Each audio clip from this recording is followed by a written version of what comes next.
Welcome to the Bulwark podcast. I'm Charlie Sykes. It is Friday, the day after President Biden's first press conference. And who better to talk with about that than the witty but depressing Tim Miller? This is your new thing, witty but depressing. You're willing to embrace this, Tim? Put it on my tombstone, Charlie. Hey, before we get into everything, I just got to give a shout out to this video production that you do, Not My Party, that you do for Snapchat, because if people have not watched it, it is amazing. You have some pretty high production values on it. That must be fun to produce. Thank you. Yeah, it's super fun. The producer Drew is amazing, and we put a lot of time into it, which is why we're trying to do bigger picture stuff, because it takes the turnaround time. So it's not necessarily you're on the news cycle, witty but depressing takes. You can come to my Twitter feed for that. But so yeah, this week we did cancel culture, and it's fun. Some pop culture references. We're talking to the teens. Like, most of the viewers of it are under 25. It's like it's a whole different world out there over on Snapchat, Charlie. Now, see, this is what is interesting, because I'm guessing that our demographic would skew a little bit older than that. But Than 25? Yeah, a little bit. Well, but your thing should remind people that you can be entertaining and creative without dumbing down the content. And your discussion of the cancel culture, I thought, was really good. Great cameo appearance by Jonathan Swan from Axios about that. But and again, it is. I urge people to watch it. It is nuanced, pointing out where the cancel culture goes too far. And obviously everybody's been talking about the Lexi McCammon piece, but then the way it's cynically manipulated by political hacks like Ted Cruz and Josh Hawley and others who use it as, to have turned any criticism of an elected official into cancel culture, which of course is bullshit.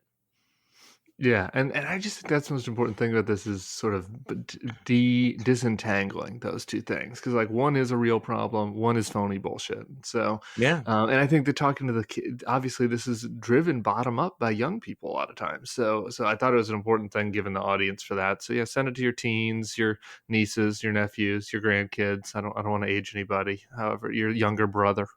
Well, it is one of the coolest things, and you can find it on the Bulwark, and I think that what you've done is also very interesting, that you essentially have the transcript there. So if people want to read it, they can do that, or if you watched it and then you want to go back and say, what was that point? It's good. Okay, so it is Friday, and we wake up to find out that Dominion Voting Systems is suing Fox News for $1.6 billion. That's with a B. What I love about all these voting machine lawsuits is, they are going big and they're going hard. And finally, they're going for the mothership. They're going for the mothership, Fox News. Yeah, Dominion. It's going to be Walmart, Amazon, Dominion. They're going to be owning everything by the end of the decade. It is satisfying. Hopefully they're successful. It is satisfying because for me, I was just thinking about this morning. It tells us something that we all have known intuitively, and that is that all media outlets have bias. There's no doubt that CNN and MSNBC don't have bias. Fox has bias, but that there's something categorically different about what is happening at Fox. And now I guess CNN did get sued over the Covington kids, but Yeah. that was, I think, obviously a smaller error. It was an error, but it was a smaller one. This is a fundamental lie that a person in power was demanding their supporters tell, and a functional news outlet spread it for months and months, or not, I guess for 2 months. And so hopefully they're held to account for it. And I think by being held to account for it, it puts a little detail and specificity on, okay, here is what we've been saying the whole time about why Fox is something separate from a news outlet, really. It is an entertainment and conservative commentary outlet. There's nothing wrong with that. There are a lot of commentary outlets out there, but they should be treated in a different category as outlets that are aspiring to do news, even if they fall down on the job sometimes. And I think this also answers the question, or may answer the question, of, are there going to be legal consequences for the big lie? Does our system actually have some sort of guardrail that if you engage in this kind of absolute deception with huge consequences for American democracy, is there anything we can do about it? Are they going to be able to hide behind the absolute malice standard of libel, or claim that it's simply political free speech, or the Sidney Powell argument? Well, no reasonable person would absolutely believe it. But we are still playing out January 6th, and despite all the efforts to memory hole it, there are the criminal cases, there are the civil cases, and I do think they're all linking. So, And it's notable, Charlie, just really quick, yeah, because yeah. as people are down on our institutions, and we should be, and there are a lot of weakening and failed institutions out there. I, the courts, over the past 5 years, the courts in large part have held up, right? And corporate America, frankly, has held up and held a line a lot of times when it went over the line. Maybe it's not exactly where you'd want them to place the line. Do we really want big companies being the ones that have to, be the ones that are on accountability service for our politicians? Probably not, but it is that is notable, right? That at this time where there is no accountability in our political system, which I'm sure we'll get into today, there is some in these other institutions. So there's a small irony here, in just in passing, that you have people on the right, like Donald Trump and Justice Clarence Thomas, who have been suggesting that we loosen up the libel laws, make it easier to sue people, maybe have the Supreme Court throw out the New York Times versus Sullivan, which basically says that it's not just enough for you to be wrong, you have to act with actual malice. It doesn't seem to occur to a lot of these people that if in fact you made it easier to sue for libel, they would be the ones who would be the most egregiously screwed, This is because similar to they lied so much. Yeah, this is similar to the Section 230 debates. Exactly. It's like, do conservatives really want to Have you thought loosen the this out? ability to sue platforms for false speech? Okay. Have you really thought this out, people? So we're gonna come back to January 6th, including the fact that the former guy called into the Laura Ingraham show to comment on this. But let's just briefly talk about the Joe Biden presser yesterday. Yeah. How you thought he did, how the media did. I've called it media malpractice, that you go through a 62-minute press conference, you don't ask a single question about the coronavirus pandemic. I mean, really, you don't do that. But how did Biden do in his first press conference? Yeah, I guess I have a two-tiered thought on my Biden review, which is tier number one being thank God for Joe Biden. I mean, he just repeatedly reminds that he's unique in his party. In a way that he doesn't kind of get sucked into some of this, less popular turf that some in the media and some on the left would want to drag him into. He holds the line on his messaging in a way that I think is broadly popular, which is why he's maintaining broad popularity. He didn't do anything that the former guy did. There was no praising of Nazis, attacking journalists, calling people ugly, telling people to inject anything into the body besides the vaccine, which we've now doubled our the goal on. So there's this basic competence, basic decency and empathy that is just a huge upgrade. And so in my critique that's about to follow, that comes it's a second order. Yeah, no. Concern In my newsletter, I quoted your tweet making that point, saying that Joe Biden's presser felt strange yesterday because it was so normal. It was weird because here's a guy who's like talking about substantive issues, and that kind of rattled everyone. That rattled America. Okay, so and I will just say on the substance though, like there are times. There is maybe a political purpose to the, comparing what's happening in Georgia to saying it's worse than Jim Crow.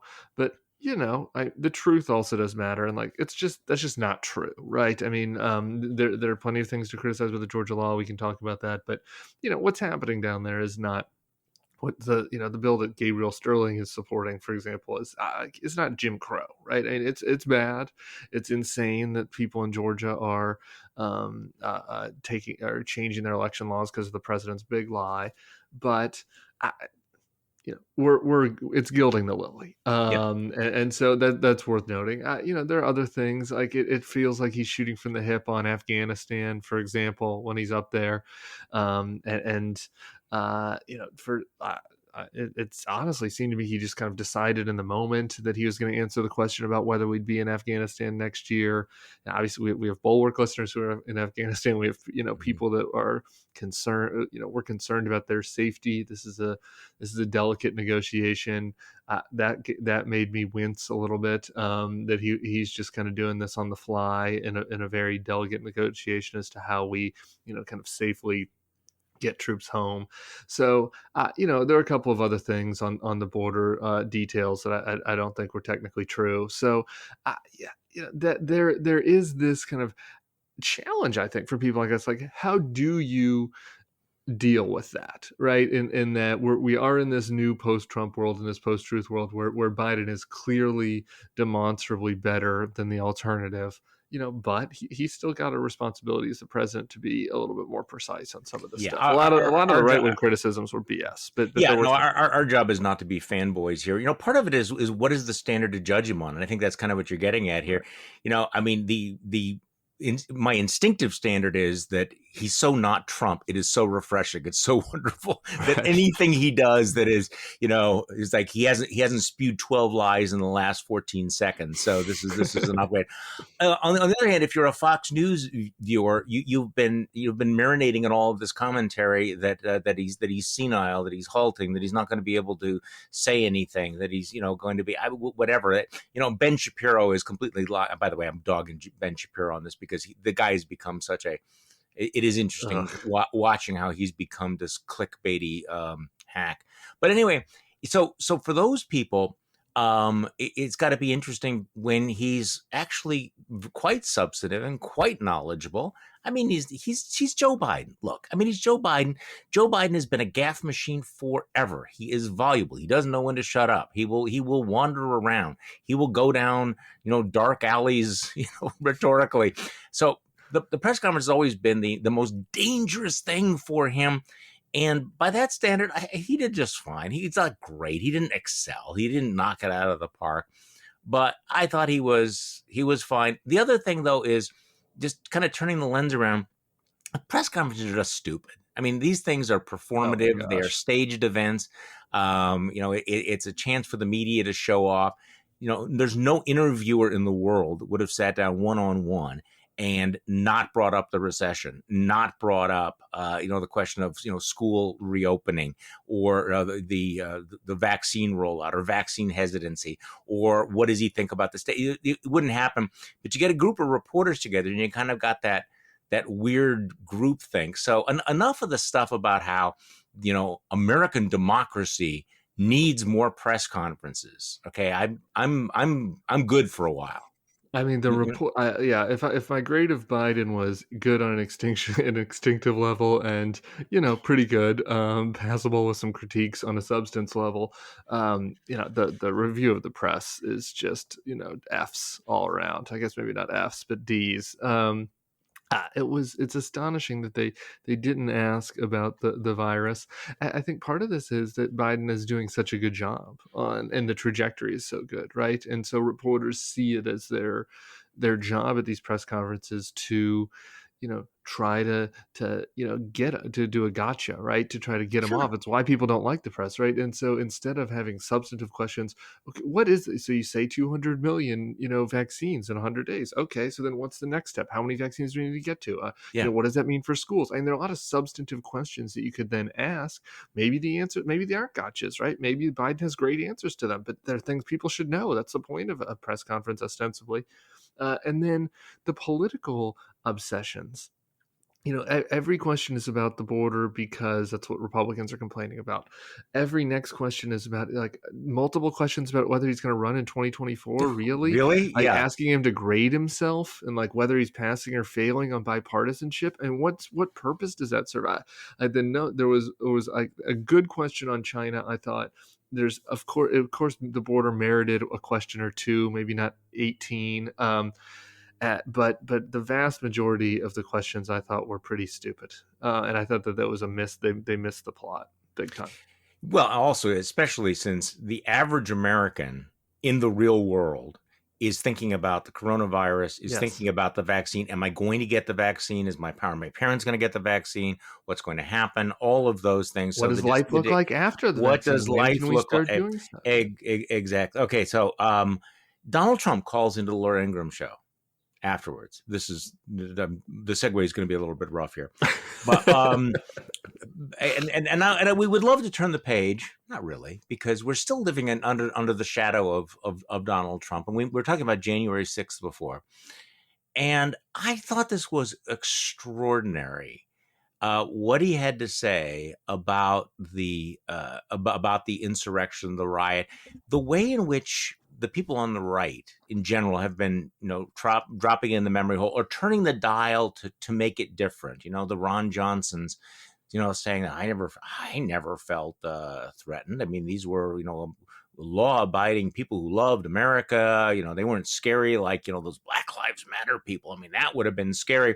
Well, here's Donald Trump calling into Laura Ingraham. Now, Laura Ingraham sets it up by asking about the security, but I want to get your take on this, because this whole issue of how do we remember January 6th is going to be with us for a very, very long time. All right, let's play that. It would have been burned down to the ground. Those are the ones you have to worry about. Are you concerned that the U.S. Capitol after January 6th has become a fortress, protecting the Capitol from the people who are supposed to actually be the ones in charge here, not the people who are sitting in the Capitol surrounding themselves by razor wire? I think it's disgraceful. It looks for the world to watch. Absolutely. It's a political maneuver that they're doing. It was a zero threat. Right from the start, it was zero threat. Look, they went in. They shouldn't have done it. Some of them went in and they're hugging and kissing the police and the guards. They had great relationships. A lot of the people were waved in, and then they walked in and they walked out. And I'll tell you what, they're doing things they're persecuting a lot of those people, and some of them some things should happen to them. But when I look at Antifa in Washington, even what they did to Washington and what they did to other locations, and the destruction and, frankly, the killing and the beating up of people, and nothing happens to them whatsoever, why aren't they going after Antifa? I watched this gentleman on 60 Minutes the other night. It was horrible what he said. You're talking about the former prosecutor who's prosecuting some. Yeah, this is the former prosecutor who was talking about the possibility of sedition charges, etc. So, Tim Miller, zero threat, hugging and kissing the police, at least the ones they didn't kill, hugging and kissing them. These were good people, and they're being treated badly. They're victims. And what about Antifa? I mean, it's that little soundbite. I mean, you got a lot going on there, don't you? Yeah, I crammed a lot in. Well, before I get to my outrage, can we just take 1 second to appreciate how sad and pathetic it is that he feels like he's got to call into his little safe space Laura Ingraham after Biden's press conference to give a rebuttal. I mean, just how low and embarrassing that. I mean, imagine Barack Obama doing that. I can imagine, even in the mainstream media, I think that there would have been, a sense that Obama's really going to call into CNN after Trump press conferences and do rapid response. I mean, it's pathetic. It's pathetic. It's a person that's desperate for attention, and so we should appreciate that. That this is a sad man. That said, the content that they're putting forth, we've talked about this before, but it's really bad. It's really alarming. And that there are millions of people that are getting fed this stuff, and they are going to just retcon this whole thing, right, and change the reality and create a reality too for 50, 60, 70 million people. And it's happening right in front of us. I mean, you have to make the moment, say, wait, okay, let's put that on pause and go remember the videos that we've seen. Yes. This wasn't that long ago. The violence, the flags beating the cops, the number of people that died, the tear gas, the bear stuff. And here's the president, and you say, just rewriting it, they were hugging and kissing the police. There was zero threat. Nothing happened. You didn't see it. You imagined it. Dozens of police were injured. And it's not just No. Seknek who died and two others who then committed suicide in the following weeks. Dozens of others were injured, serious injuries, lost, fingers. Uh, uh, and there's no pushback. But again, that goes to what we were saying earlier about the lawsuit with Fox. I mean, this is propaganda, right? Like the idea that he could get away with this, a former president could go on one of the most watched news channels and just absolutely lie about an attack on the Capitol that resulted in the death of a cop that he had instigated and not have any pushback. I mean, there was one pushback, I guess, from Laura, where she was like, well, as the lawyer here, I think, you didn't play that clip. Like, I don't know that we should get into the specifics of the big lie.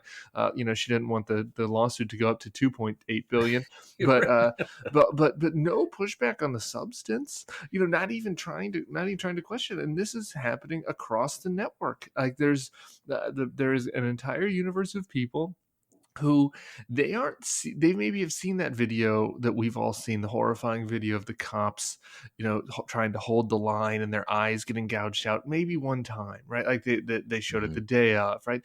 They haven't seen that video on Fox. To your point yesterday about the Biden press conference, they're not seeing, the full breadth of his knowledge on issues, right? They're just seeing the one or two times he's stumbling, he's kind of getting lost in his words or forgetting what he wants to say.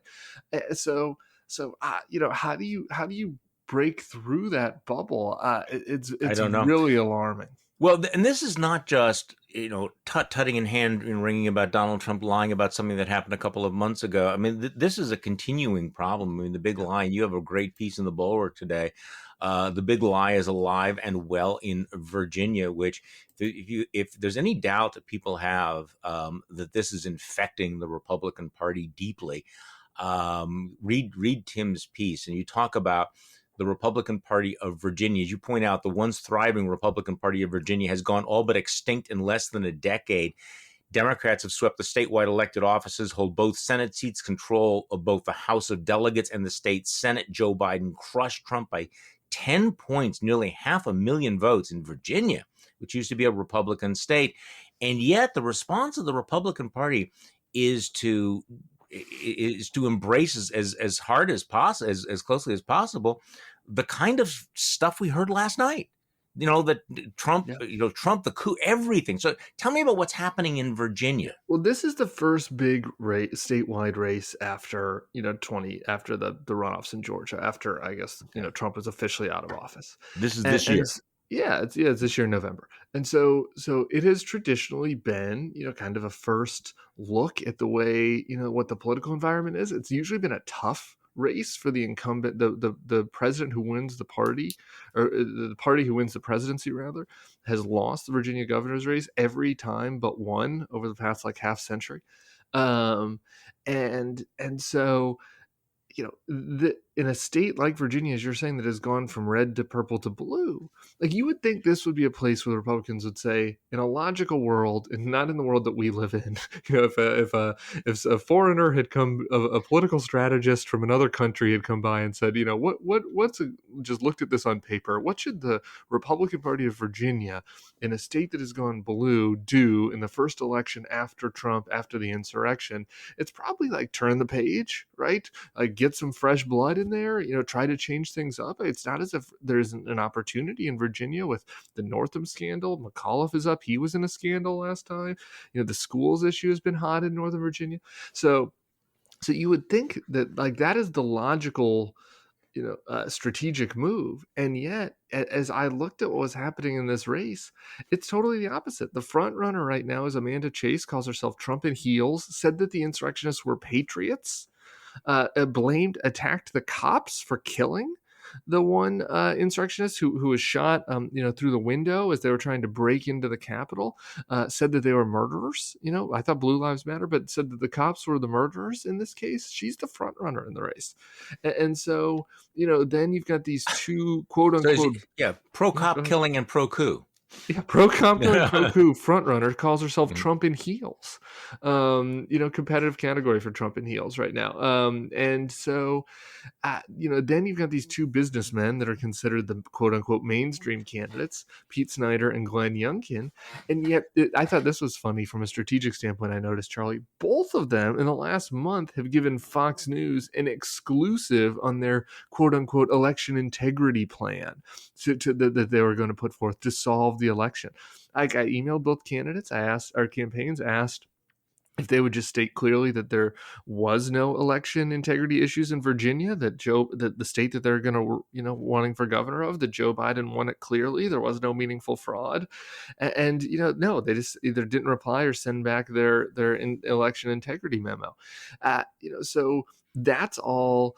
Maybe not saying that the insurrectionists are patriots, but it's buying into, the underlying theory here that there's some kind of fraud that needs to be resolved in a state that Trump, like you said, Biden won by 500,000 votes, and there's no evidence of any fraud in the state. So they're all going along with what is underpinning the big lie, maybe without walking all the way up into saying, hell yeah, I'm glad they gouged out the cop's eye like Amanda Chase did. So this is it. There's nobody.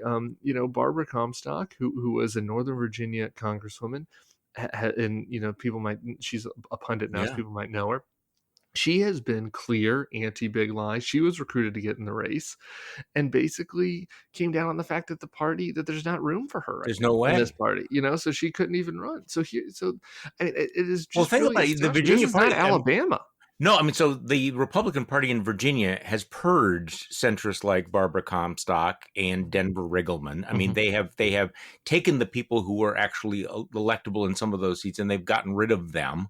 I think she lost at a general election, but okay. So I'm going to connect the dots here because I was thinking about this, and before I mention, Jim Swift has a piece in the Bulwark. He spent 7 hours watching a seminar at Regent University. I know, but watching this seminar on election integrity, which was chaired by former crazy Congresswoman Michelle Bachmann.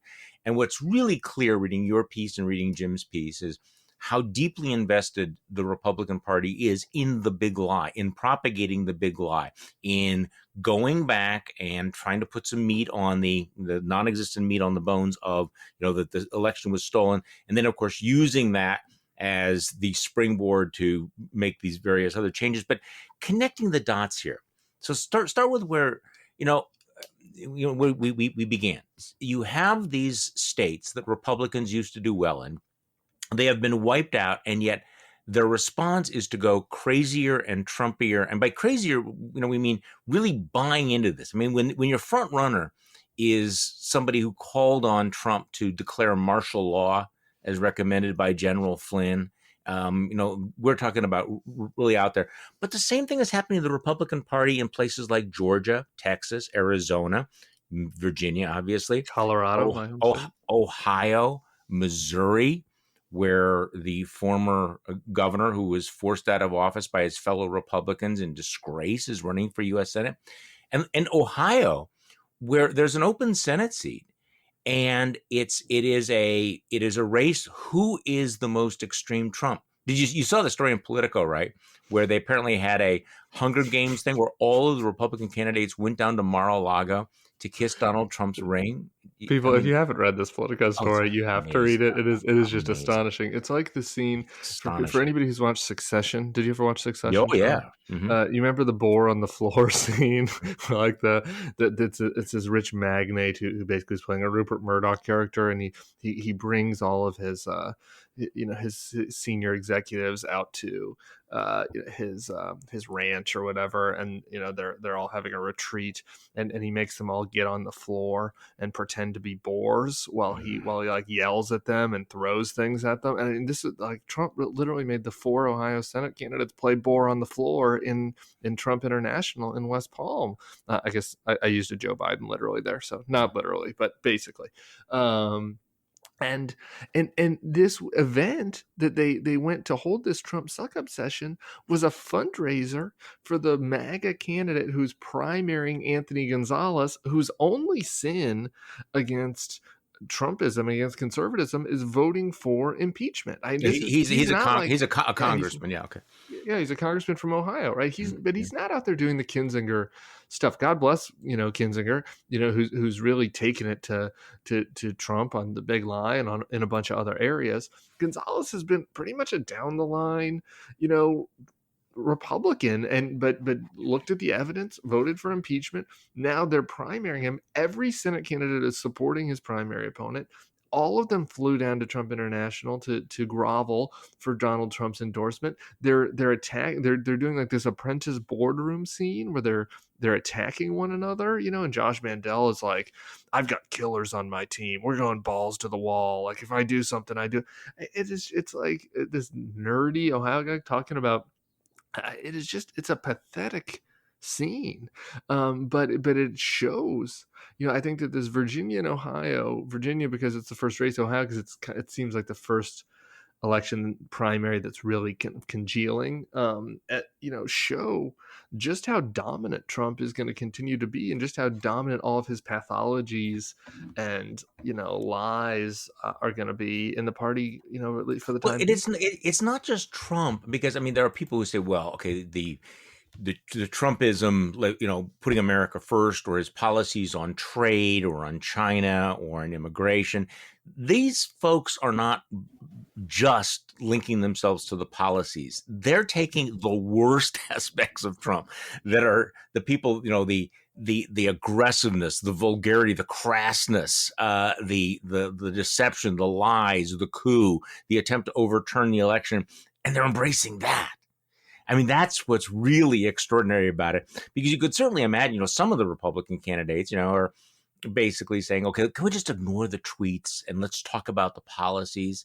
These folks are like MAGA plus. Is there a thing for that, like that? We can call it MAGA plus, MAGA with hair on it, Yeah, MAGA plus versus MAGA light, was a discussion of what the primaries are going to be. And I'm starting to wonder, is there going to be a MAGA light lane? I mean, there's this discussion of this, right? In theory, at the National Review, there's this discussion of, maybe we can take the, cruel immigration policies and the protectionism and kind of get rid of the cult of personality. But who's trying that in actual political world, right? I mean, even if you look at Virginia, I guess if you got this MAGA plus being Amanda Chase and MAGA light being Youngkin and Snyder, I mean, the MAGA light people still aren't saying that Joe Biden is the legitimate president of the United States, right? I mean, the MAGA light people are still, courting Sarah Huckabee Sanders' endorsement, like Pete Snyder just got the other day, right? I mean, this sort of like cult element, the degradation of the discourse, and all of the things you're talking about, Charlie, all of the candidates so far are embracing all of that. Like there is no Trump without the tweets at this point. Like that, that's not an appealing party to me personally, because I'm not a isolationist, but I guess it'd be better. But nobody's even trying that. Well, and in terms of the MAGA plus, there's something else that's going on now, which is I talked about this yesterday with Tom Nichols, and I hesitate ever to use words like fascism, because they've been overused over the years. I don't know whether you've ever been called a fascist. I'm sure that I've been called a fascist at some point, and it's like, guys, there is a real thing, fascist. There's this thing going on the right, which is extraordinary. And I've written about it in the past. And we talked about this weird piece from the Claremont Institute that says, the Constitution is dead. Conservatism is dead. We need to find a way to fight the human rodents who aren't real Americans who vote for Joe Biden. And it's like, guys, if this isn't fascism, what is? But then last night on Tucker Carlson, he's got on this far right figure, Jesse Kelly, a guy that's really trafficked in civil war cosplay type stuff, and they actually use the F word. I'm gonna just want to play this and get your reaction. Themselves. This is not like us cucks sitting out here going, hey, you guys are kind of sounding a little fascistic. I mean, maybe you ought to dial it back. No, this is Tucker Carlson, who brings this really extreme. I mean, this is a guy that has really kind of played around with the idea of civil war violence and, all of this stuff. And they talk about, well, let's just play it. I think you make a really solid point about the sadness and the powerlessness that people feel in the face of this. And at some point, people are going to say, why should I follow the rules? Why should I be a good citizen if they don't have to follow the rules? I mean, things kind of break down at some point, don't they? Well, they will break down. They are breaking down, Tucker. I've said this before, and I'm telling you, I'm worried that I'm right. The right is going to pick a fascist within 10 to 20 years because they're not going to be the only ones on the outs. There's 60, 70 million of us. We're not a tiny minority. And if we're going to be all treated like criminals and all subject to every single law while Antifa Black Lives Matter guys go free and Hunter Biden goes free, then the right's going to take drastic measures. And it's not about Hunter Biden and his drug use. Nobody cares the guy was bumping booger sugar lines off European hookers on the weekend. It's about justice that he's never held accountable for, and none of the Bidens are. But you would be, Tucker, and so would I. Hunter Biden will make us become put. And fascists. You're absolutely right. We're moving toward actual extremism because they're undermining the system that kept extremism at bay. And I don't think we can say that enough. I'm so glad that you just said it. Jesse Kelly, thank you. Well, you bet, Tucker. There they are. You people. Hunter Biden's going to make us go full fascist. Going to make us go extremist because, why should we play by the rules? By the way, these are people who supported Donald Trump for the last 4 years. It's like, and now suddenly it's like, hey, rules, norms, people. By the way, what is booger sugar? Cocaine. Charlie, booger sugar is cocaine, and I think it was kind of a reference to Hunter's extracurricular activities. I've got so many thoughts about that. I mean, it's the most alarming minute of audio I've heard since we've gotten rid of Trump. And I mostly want to draw your attention just to. If you re-listen to it again, when Jesse Kelly says the Republicans are going to pick a fascist, you hear Tucker kind of murmur under his breath, right, that's right. Right. Like, good point. That's correct. Like, they are going to do that. So, I mean, he's essentially calling for it himself. And it's all based on this like fantasy that they are being oppressed and that there's this kind of this system of justice that is biased against conservatives of all people. And they're going to need to rise up to overtake their oppressors. I mean, it's just all hallucinated. It's all imaginary. It's playing into the grievances of their viewers who want to feel aggrieved, who want to stick their finger in the eye of the people they see as the kind of cultural on the cultural ascendancy in this country, and that the response to that is going to be to institute a fascist government that defends conservatives, white conservative Americans, and punishes everybody else. I just when I was listening to it, besides just being so alarmed at the fact that there are millions of people watching that and nodding, and what that means for our polity, the other thing that really struck me, Charlie, was. What do you feel like as a black person watching that video? I mean, for 2 centuries, there has been a real two-tiered system of justice in this country. There was the actual Jim Crow that happened. There was everything we've seen, with police brutality all the way up to George Floyd. And for years, you've tried to work within the system, voted for people you think will help protect your rights, done the responsible thing and voted for Joe Biden because you thought that he was the person that made the most sense. And here's Tucker Carlson, who I guess is upset that Hunter Biden isn't being imprisoned, and as a result of that, thinks that the conservatives are the ones that there's a two-tier system of justice against, and that their response is Mussolini. Are you for 2 minutes? Look, how else do you fight against? How else do you fight against? Drag Queen, Story Hour, and Antifa, which are destroying America. So we have to call in the army, right? We have to suspend civil liberties.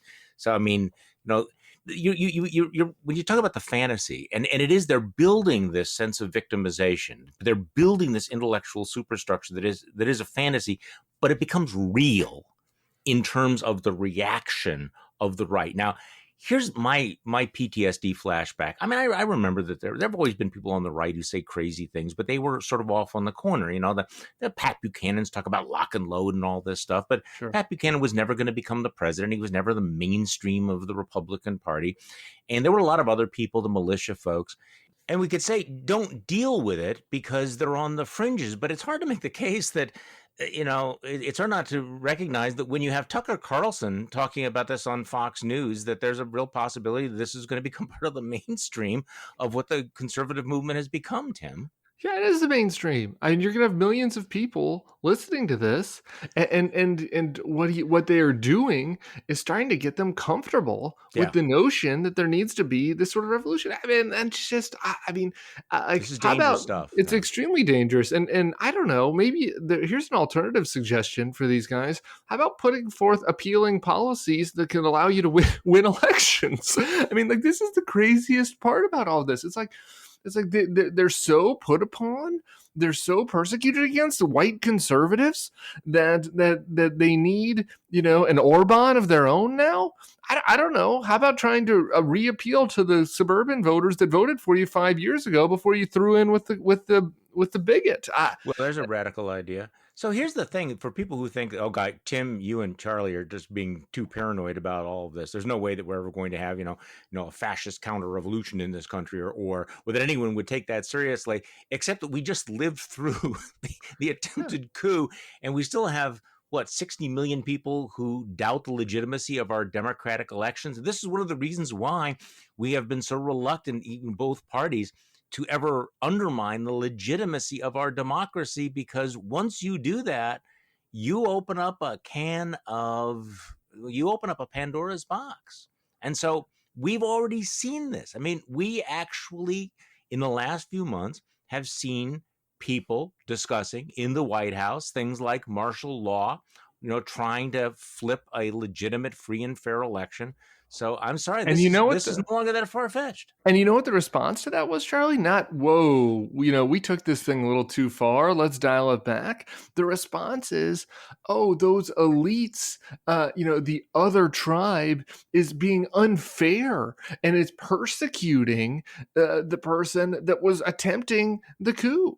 Like that's their response, that it's actually been an overreaction from us crazy cucks, and that, like, the people who went into the Capitol are now being persecuted against the law. So when they saw us walk, maybe not quite up to the brink because it was such a clownish attempt, but a few steps from this brink, they thought we needed more, not less. So yeah. I don't know how you cannot be just alarmed. I don't think that means Mussolini's coming to America in 2024, but this is a continued poisoning of the brain and the mind of an absolutely huge chunk, to Jesse's own words, 50 million people in this country. I just, that's remarkable, but it's also remarkable the fact that you don't have just louder, more eloquent other Republican voices speaking out saying, okay, this is not who we are. Maybe we should do what you just suggested, come up with policies that would actually win elections as opposed to trying to, recruit our own Viktor Orban. All right, so this is why I'd rather think about the Ever Given. I mean, really, this is why I hope to spend the weekend with the most stressful thing that I do, thinking about whether or not they're going to get that big ship out of this. Bring in a boat expert on Monday, Joe. You knew what you were going to get, depressing but witty with me. If you brought in a boat expert instead on Friday, maybe you would have had a different conversation. My only theory was a wider canal.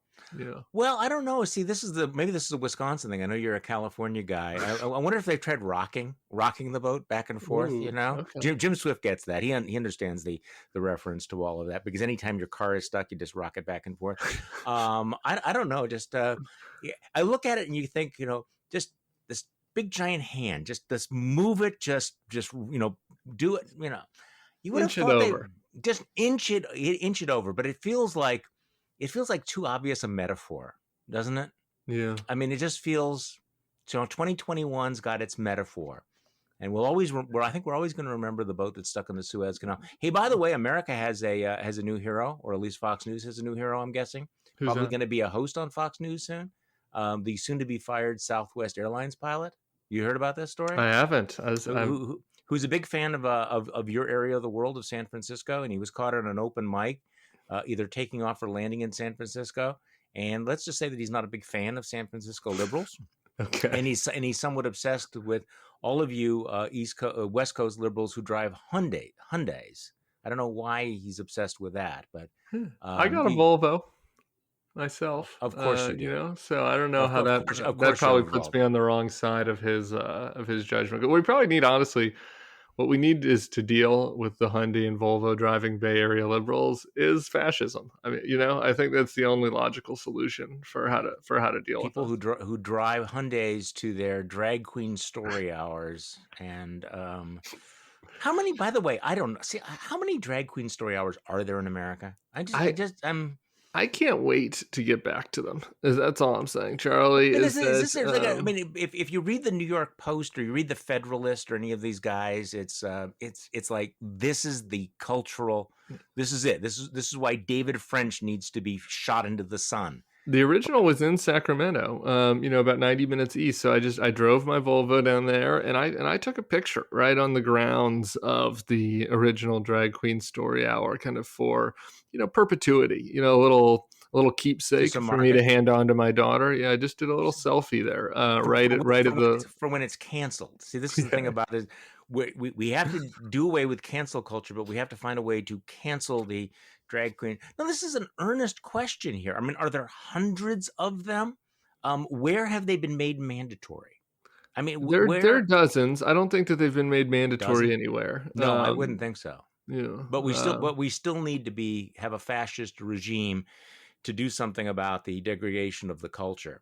So I received a gift that I would recommend for any. You've got a new baby in your family, Charlie. Yeah. So I just want to throw this out there. I don't tell So Rap about this, so maybe we should put this last minute of the pod on Bulwark Plus. But a friend gave me a gift of a new book. It's called "The Hips on the Drag Queen Go Swish Swish Swish."